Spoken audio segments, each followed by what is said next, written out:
오늘 말씀은 요한복음 1장 35절 42절 말씀으로 길이라는 제목으로 함께 은혜 나누고자 합니다. 2021년도를 우리는 잘 왔습니다. 걸어서 오고 뛰어서 오고 날아서 오고 각자 여러 가지 모습으로 여러분들이 왔을 줄 믿습니다. 2022년도 이제 1월달 시작되어서 흘러가는데 우리도 이제 2020년을 더 멋지게 길을 걸어갈 거라고 예상을 합니다. 여기 계신 모든 분들, 여러분의 길 속에 하나님의 놀라우신 인도하심과 축복하심이 있기를 간절히 바랍니다. 이스라엘 역사상 많은 그런 사건들이 있었지만 가장 강력한 은혜의 사건이라고 하면 아마 단연코 출애굽 사건일 것입니다. 출애굽 사건은 단순히 오랜 노예 생활, 그런 여러 가지 압제, 그런 생활에서 풀려난 사건으로만 보기는 좀 어렵고요. 이 사건은 여러 가지의 복합성을 가지고 있습니다.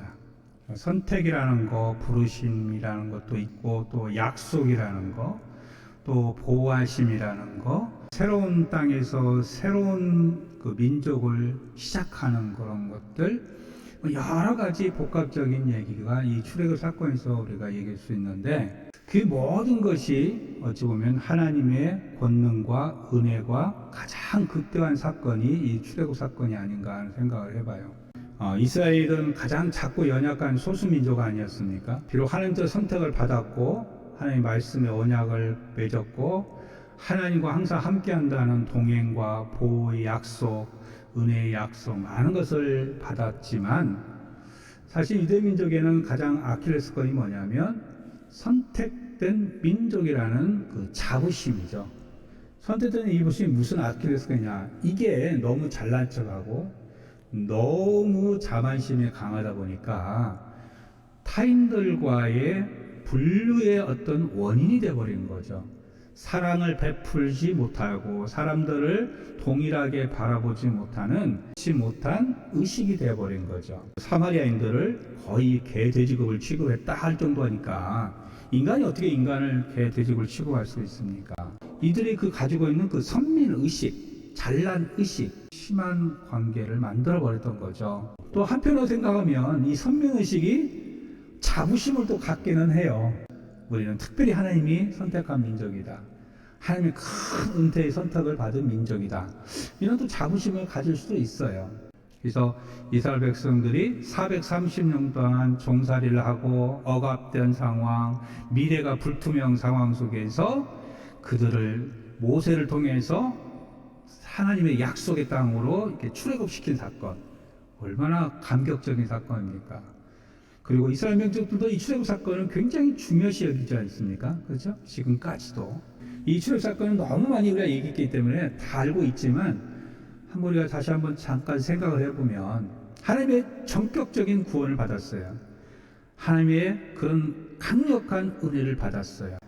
애굽에 나올 때도 그냥 편하게 나온 거 아니잖아요. 우리가 잘 알고 있는 10대 재앙, 그 10대 재앙에서 마지막 재앙이 뭐예요? 장자를 다 일으키게 되는 그런 아주 강력한 그런 역사를 가지고서 이런 감격과 기쁨 속에서 애굽을 딱 나왔어요. 이들의 앞에는 굉장한 소망과 비전과 찬란한 기름진 땅, 젖과 꿀이 흐르는 땅, 이런 포부와 감격 속에서 그들은 발걸으면서 펼쳐질 거라고 하고 딱 나왔잖아요. 그들의 광야를 딱 나왔을 때 그들에게 눈앞에 펼쳐진 광경은 뭐 있습니까?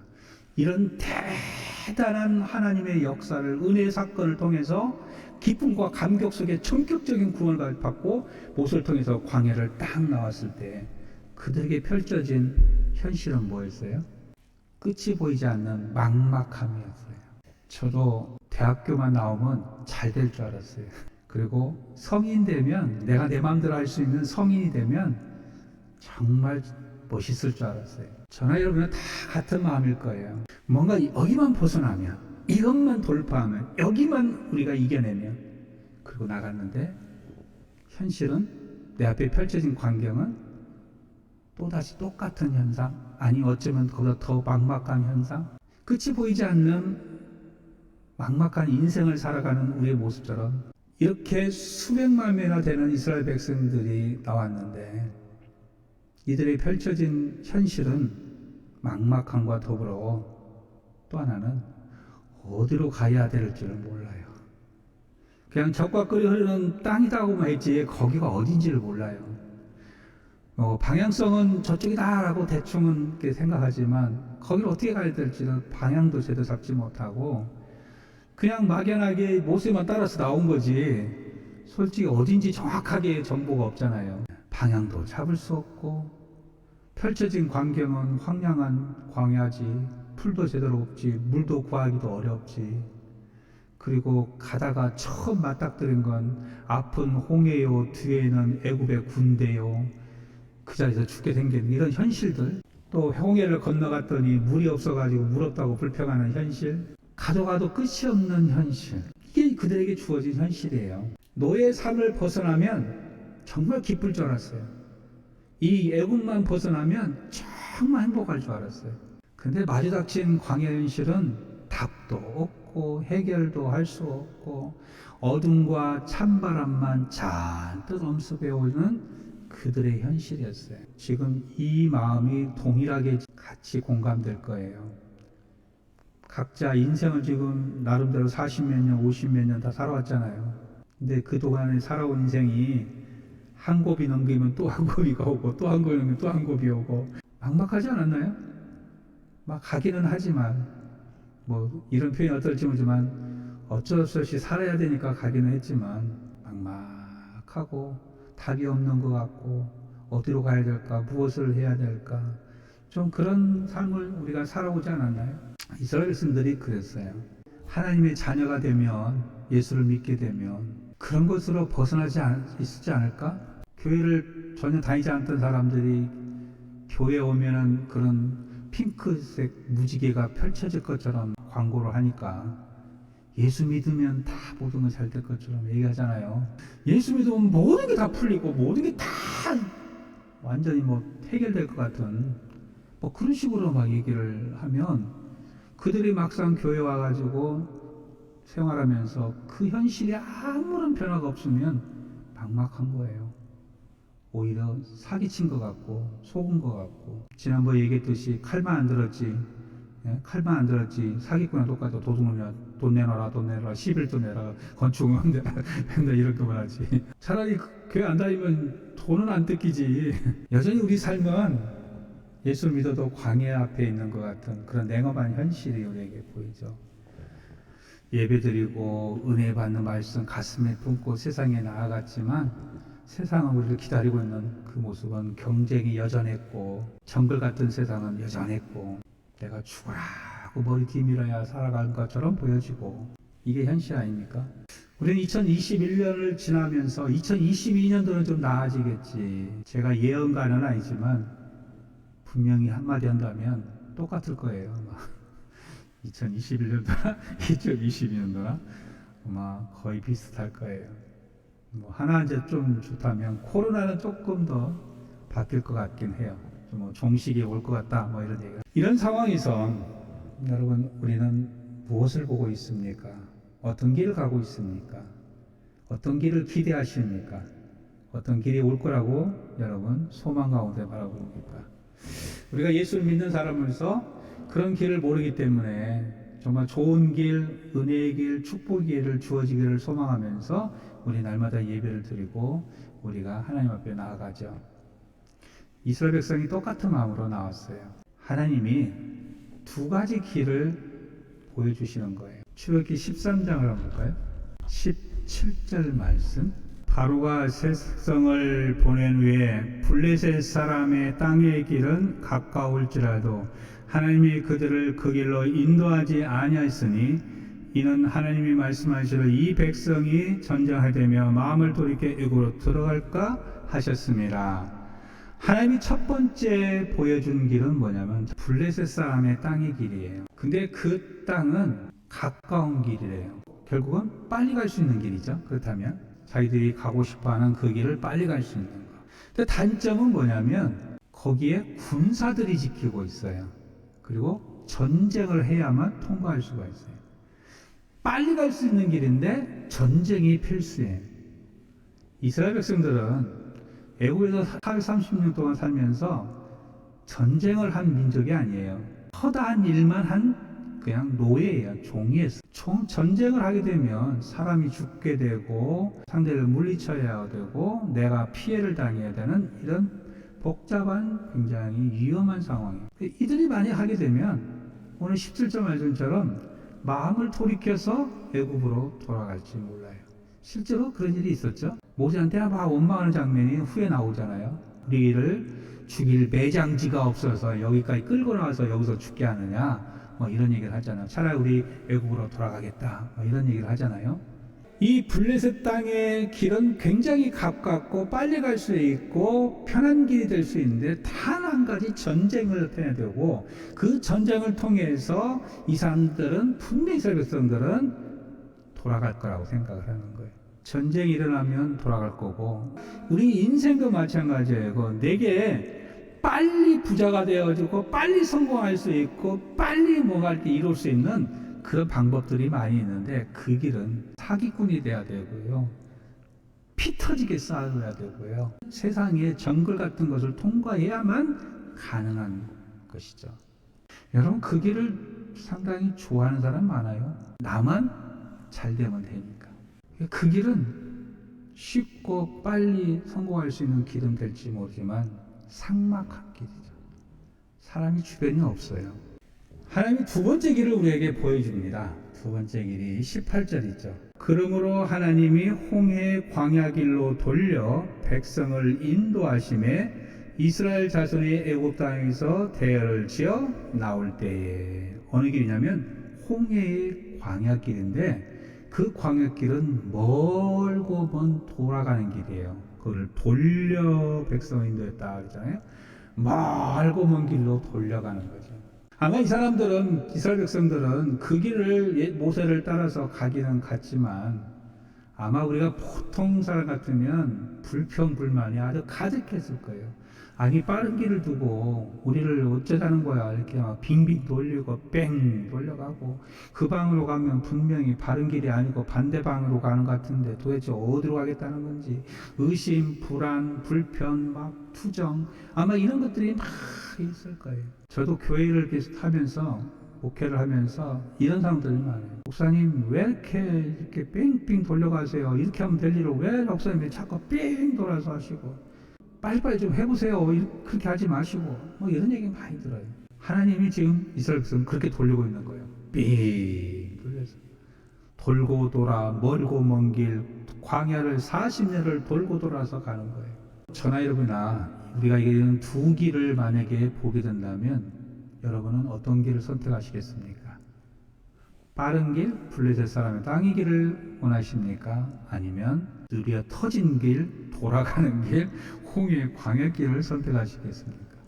현대인들에게 물어보면 거의 뭐, 제가 조사는 안 해봤지만 빠른 길을 다 선택하고 빨리 성공하는 길, 빨리 부자 되는 길, 이런 걸 선택하지 느리다고 세월아 내월아 가는 걸 좋아하는 사람 아무도 없어요. 지금 이스라엘 백성도 똑같아요. 꼭 우리로 기억하실 게 있습니다. 하나님이 인도한 길은 블레셋의 빠른 길이 아니고요, 광야의 홍해에 돌아가는 길이었어요. 어디로 가느냐가 중요한 게 아니고 누가 인도하느냐가 중요한 거 아니겠습니까?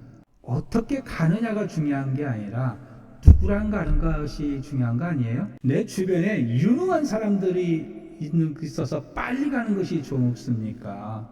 아니면 좀 능력이 좀 덜 되지만 서로 인정하고 이해하고 신뢰하고 믿을 만한 사람이 천천히 돌아가는 길을 원하십니까? 저는 그걸 바라고 싶은 거예요. 하나님이 인도한 길은 홍해에 돌아가는 길을 인도하셨어요.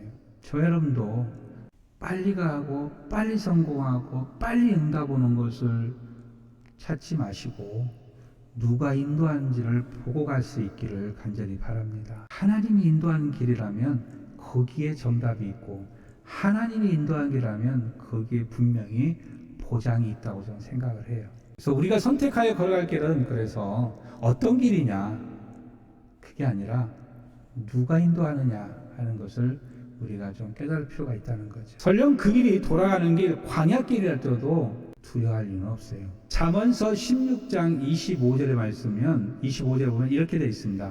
어떤 길은 사람이 보기에 바르나 어떤 길은 사람이 보기에 바릅니다. 좋습니다. 그런데 그 뒷말은 필경은 사망의 길이니라 라고 되어 있어요. 우리가 보기에 좋고 우리가 생각할 때 그게 옳은 것 같고 하는데 그 결론은 거의가 사망의 길이라고 얘기하는 거죠. 길은 우리에게 보여지는 대로 계획하고 결정을 내리면 안 됩니다. 내게 보여진 대로 내가 할 수 있는 방법들은 내 능력 안에서 하는 게 아니고요. 사람 마음에 많은 계획이 있다 해도 그것이 생각대로 되어지는 것이 아닌 것을 깨닫는 게 필요해요.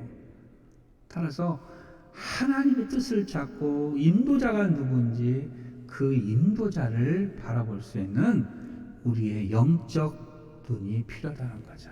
잠언서 19장 한번 볼까요? 21절 말씀. 사람의 마음에는 많은 계획이 있어도 오직 여호와의 뜻만이 완전히 서리라. 아멘. 23절 말씀도 있습니다. 23절. 여호와를 경외하는 것은 사람으로 생명에 이르게 하는 것이라. 경외하는 자는 족하게 지내고 재앙을 당하지 아니하느니라.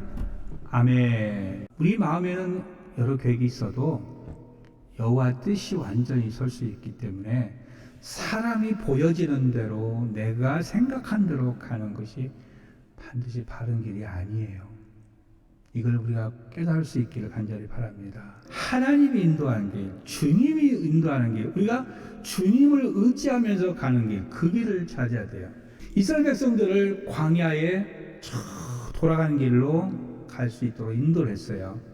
하나님이 그러면 그 길을 가라 라고 그냥 그들에게 제시해주고 그들이 가라고 모세에게 얘기해주고 네가 데리고 가라고 하지 않았어요. 이게 우리가 꼭 기억하셔야 할 부분이에요. 하나님은 우리에게 어떤 길을 인도하실 때 그 길을 이렇게 제시할 때 그 길이 비록 어려운 길, 힘든 길, 돌아가는 길, 당장 우리에게 모습이 보여지지 않는 그런 막연한 길처럼 보이지만 그 길을 가라고 했고 그 길을 인도하실 때는 우리만 내버려두지 아니하세요. 그러한 확신이 좀 필요해요. 우리가 믿노라 하면서도 확신이 없다 보니까 믿음이 확신으로 이렇게 표출이 잘 안 돼요. 이게 다시 말하면 믿노라면서 실행이 잘 안 돼. 믿는다고 하면서도 도전이 잘 안 돼. 믿는다면서 우리가 행함이 잘 안 돼요. 왜? 확신이 없으니까. 막연하거든요. 보이지 않는 것처럼 보이니까. 하나님은 절대 그러지 않으세요. 오늘 출애굽기 다시 한번 돌아가서 보면 13장 21절 22절을 보겠습니다. 여호와께서 그들 앞에서 가시며 낮에는 구름기둥으로 그들의 길을 인도하시고 밤에는 불기둥을 그들에게 비추사 낮이나 밤이나 진행하게 하시니 낮에는 구름기둥 밤에는 불기둥이 백성 앞에서 떠나지 아니하니라. 아멘. 하나님이 앞서서 가시는 거예요. 이 장면을 한번 여러분 상상해 봤나요? 불기둥, 구름기둥이 앞에서 크게 세워져 있는 장면 한번 생각해 보셨나요? 있는 그 자체만 갖고도 휘황찬란하고요. 엄청난 기적 아닌가요? 놀랄 것 같아요. 구름기둥, 불기둥이. 안전을 보장도 하지만 방향을 앞에서 이끌어 가시는 거예요. 22절 보면은 백성 앞에서 떠나지 아니했다라고 되어 있어요. 떠나지 아니했다. 하나님 우리를 험한 길, 십자가의 길, 고행의 길을 가게 하는 것처럼 돌아가게끔 하는 것 같지만 그게 절대 십자가의 고행의 길이 아니에요. 하나님은 우리에게 주시는 가장 안전한 길, 은혜의 길이라는 거죠. 그걸 우리가 이 세상의 기준에서 보다 보니까 마치 나는 뒤처지는 것 같고 나는 뭔가 밀려나는 것 같고 나는 손해보는 것 같고 나는 바보 같고 막 이런 생각이 드는 거지. 어떤 길을 사람이 보기에 바르나 필경은 사망의 길이다. 이것을 반대로 우리 한번 은혜로 바라본다면 어떤 길은 사람이 보기에 굉장히 십자가 고생이겠지만 필경은 은혜의 길이다. 이렇게 바꾸는 거 아니겠어요? 그냥 우리가 생각하는 그 길이 아니라 하나님이 인도하는 길을 따라가는 것이 매우 필요하다는 거죠. 저는 여러분 정말 하나님을 의지하고 주님만 바라보고 나가는 그런 2022년이 되었으면 좋겠습니다. 사도 바울이 감옥 안에 있으면서 빌립보 교인들에게 보낸 편지가 빌립보서잖아요. 빌립보서 마지막에 뭐라고 결론을 내고 있어요? 빌립보 4장 4절에 주 안에서 항상 기뻐하라. 내가 다시 말하노니 기뻐하라. 아니, 감옥에서 결론이 기뻐라는 거죠. 감옥에 있는 사도 바울의 삶이 정말 기쁜 삶입니까? 고통스러운 삶이죠. 춥고 외로운 삶이고 언제 죽을지 모르는 미래가 막막한 그런 삶 아니에요? 그런데 그런 사도 바울이 빌립보 교인들에게 항상 기뻐하라, 다시 말하노니 기뻐하라. 그 안에 누가 있기 때문에 사도 바울 마음 안에 감옥이라는 현실이 있는 게 아니고요, 주님이 있었다는 거죠. 주님이 있었기 때문에 기뻐하라고 한 거예요. 다니엘은 그때 왕의 조서에 의해서 누구도 다른 신을 섬길 수 없게끔 돼 있어요. 그게 선포된 규칙입니다. 그걸 어길 때는 사자굴에 던져 죽게 한다고 그랬어요. 근데 다니엘은 예루살렘 향해서 창문을 열어놓고 3번씩 기도를 드렸어요. 제가 조금 다니엘을 그때 알았더라면 이렇게 하고 싶었어요. 그냥 문 닫고 숨어서 꼭꼭 숨어서 드리면 될 텐데 굳이 문 열어놓고 갈 필요가 있어? 밖에 들리잖아요. 안 들게끔 조용히 하면 되잖아요. 근데 문을 활짝 열어놓고 동쪽의 향문을 향해서 3번씩 기도를 했으니 다니엘이 조금 생각이 좀 짧은 것 같아요. 그러므로 해서 결국은 사자굴에 들어가게 됐잖아요. 그 소식을 들은 왕은 다니엘을 너무 아꼈기 때문에 막 달려와가지고 풍악을 멈춰라! 그 다음날 다니엘이 살았는지 죽었는지 막 걱정돼가지고 내 사랑하는 신하 다니엘아 어떻게 되었느니 다니엘아 살아있느니 너희 하나님 너를 살려주었니? 라고 묻잖아요. 그러니까 다니엘이 거기서 그 사자굴에서 뭐라고 하냐면 왕이여 만세수를 하옵소서 제가 이곳에서 머리털 하나 상하지 않고 잘 있습니다. 다니엘의 마음속에 왜 이런 사자굴에 들어가는 것을 알면서도 그렇게 했을까요? 자기 안에 주님이 있었기 때문에. 하나님이, 이 왕도 알잖아요. 내 사랑하는 다니엘아 너 하나님이 살려주었니? 이 왕도 하나님이 다니엘을 살려주기를 바랬던 거죠. 결국은 다니엘을 모함해 가지고 다니엘을 그렇게 죽게 만들려고 했던 사람들을 오히려 왕이 잡아다가 다 사자굴에 던져서 그 사람들이 사자들에게 먹혔다, 부스러뜨려 죽었다 이렇게 표현되어 있죠. 이렇게 된 상황이 역전이 된 상황이 됐었죠. 우리 안에 무엇을 가지고 살아가느냐, 우리가 어떤 길을 갈 때마다 누구를 바라보고 누구를 의지하면서 가느냐 하는 것은 우리 신앙 속에 굉장히 중요한 거라고 생각을 해요. 여호와를 의뢰하고 여호와를 믿고 여호와가 인도하는 그 길을 우리가 따라가는 것. 시편 37편에 보면 이런 말이 있습니다. 우리가 주님을 따라가는 그 모든 것에 성실히 임할 건데 그 성실이 나의 먹거리가 될 것이다. 먹거리로 삼을 것이다. 세상을 살다 보면 어렵고 힘든 일, 우리가 생각할 때 이 길이 올 것 같은 판단의 길들이 많이 있어요. 그리고 또 하나님을 믿고 가다 보면 때로는 부딪히는 어려움이 많이 만나게 되죠. 인정하지 않는 모습들, 세상에서는 비웃음을 받는 길. 세상이라는 것은 어느 정도 적당히 속이고 거짓말하고 나의 유익을 위해서라면 타인의 피해 정도는 어느 정도 눈 감고 살아가는 그런 모습들이 필요한데 하나님의 백성들이 그렇게 하지를 못하니까 반대급부로 이런 많은 것들을 받게 되죠. 그것 때문에 갈등하고 교회를 가야 되냐 말아야 되냐, 예수를 믿어야 되냐 말아야 되느냐, 이런 많은 어려움을 겪는 사람도 많이 있죠. 근데 성경은 분명히 말하고 있잖아요. 하나님을 믿고 의지하고 선을 행하라. 하나님이 인도하는 그 길을 즐겁게 기쁘게 가라고 얘기를 하고 있잖아요. 저는 여러분에게 한번 묻고 싶어요. 2022년도에 이 말씀처럼 하나님이 두 가지 길에서 보여준 두 번째 길, 돌아가는 길, 힘든 길을 가라라고 하면 여러분 인생을 바뀔 수 있을까요? 그 길을 선택할 수 있을까요? 한번 여러분도 자문해 보시고 한번 저는 질문해 보고 싶어요. 염려, 근심, 걱정 다 맡길 수 있느냐라고 우리 주님이 우리에게 말하는데 정말 그렇게 할 수 있는지, 어떤 길을 가기를 원하시고 어떤 길이 여러분의 참된 길이라고 생각하십니까? 저는 여러분이 그 길을 선택해서 갈 수 있는 그런 한 해가 되기를 바랍니다. 하나님은 지금 보여지는 핑크빛 길이 아니라 마지막에 정말 승리의 길을 살기를 원하시는 거라고 믿습니다. 그 길을 갈 수 있는 저와 여러분 되셔서 이스라엘 백성이 결국은 가나안 땅에 들어간 것처럼 우리 모두 가나안 땅에 들어갑시다. 그 땅에서 주님을 찬양하는 복된 백성들이 될 수 있기를 간절히 축원합니다. 기도하겠습니다.